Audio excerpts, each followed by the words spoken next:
Just roughly half of Nigeria's population of about 200 million people are connected to the national grid. This means the other half, unless they have an alternate power source, are permanently in darkness, unable to enjoy the many perks of electricity, and not engaged in any work powered by electricity. For the half of the connected population, electricity is rationed and unreliable, as about 90 million people have to share just 5,000 megawatts of electricity. Going by global standard of 100,000 megawatts per 1 million people, Nigeria needs at least 200,000 megawatts for everyone to have power round the clock. Ghana, with 30 million people, generates about 2,500 megawatts. South Africa, with 60 million people, generates 50,000 megawatts. Egypt, with 100 million people, half of Nigeria, generates over 180,000 megawatts. In the World Bank Doing Business 2020 report, Nigeria was ranked 169 out of 190 countries in the Getting Electricity indicator, and electricity access is considered one of the major constraints for private sector development. In 2013, the government privatized the generation and distribution segments of the electricity supply chain. There are currently 6 generating companies with 23 grid-connected generation plants spread across the country, and 11 distribution companies serving different parts of the country. The Transmission Company of Nigeria is, however, under the complete control of the federal government. Though privatized, the sector is yet to deliver results.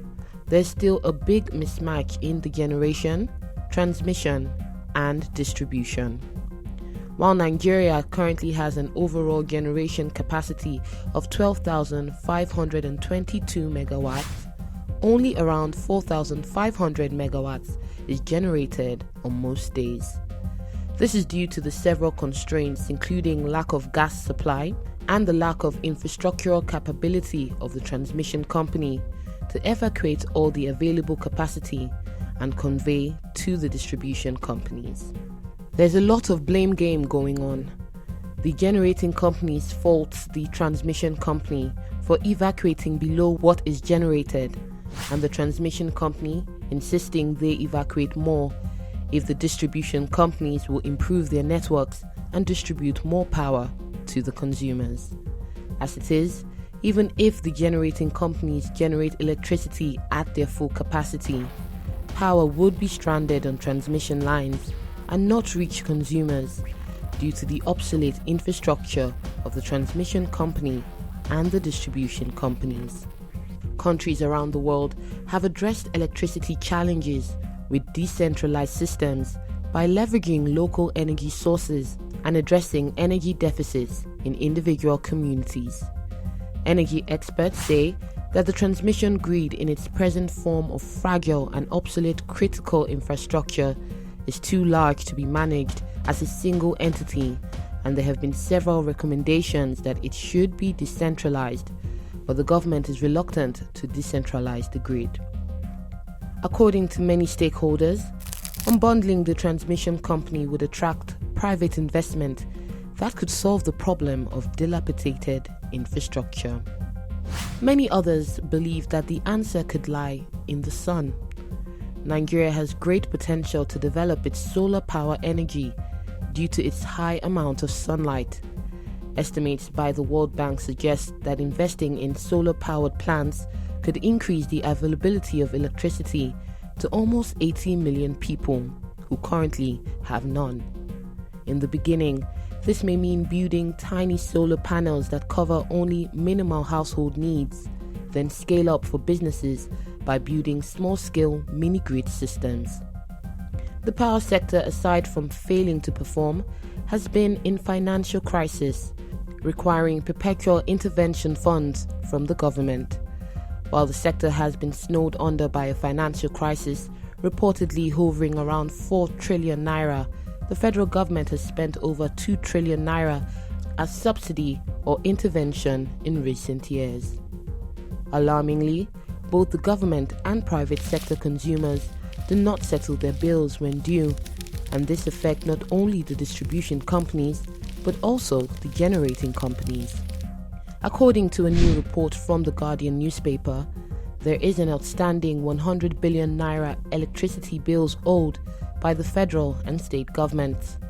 The failure of the government arms to pay the bills has been reported to be due to misappropriation of funds by ministries, departments and agencies, which have worsened the liquidity crisis in the nation's electricity sector.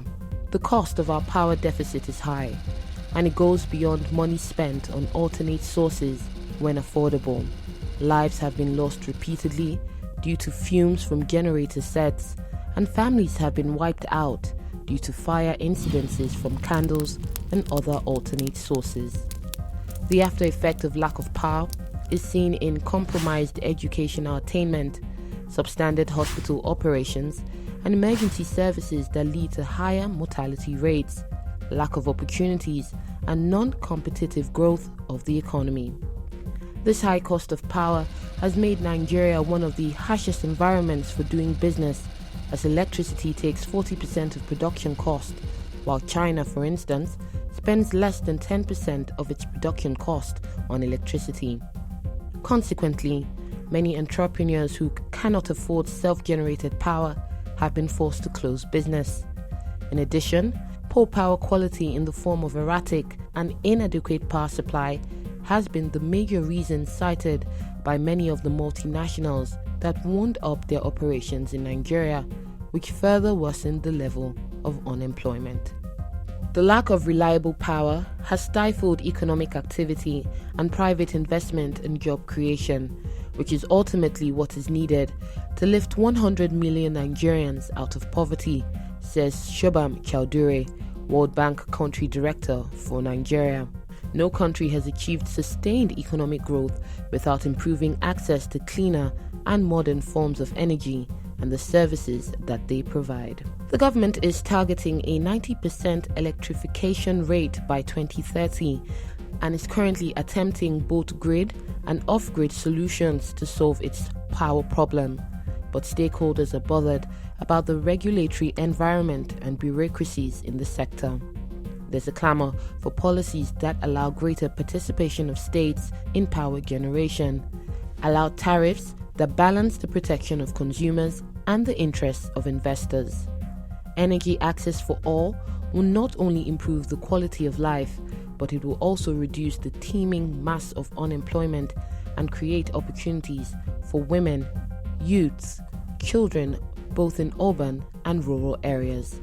Without reliable power, Nigeria is unable to leapfrog its productivity, increase our export competitiveness, and promote human development.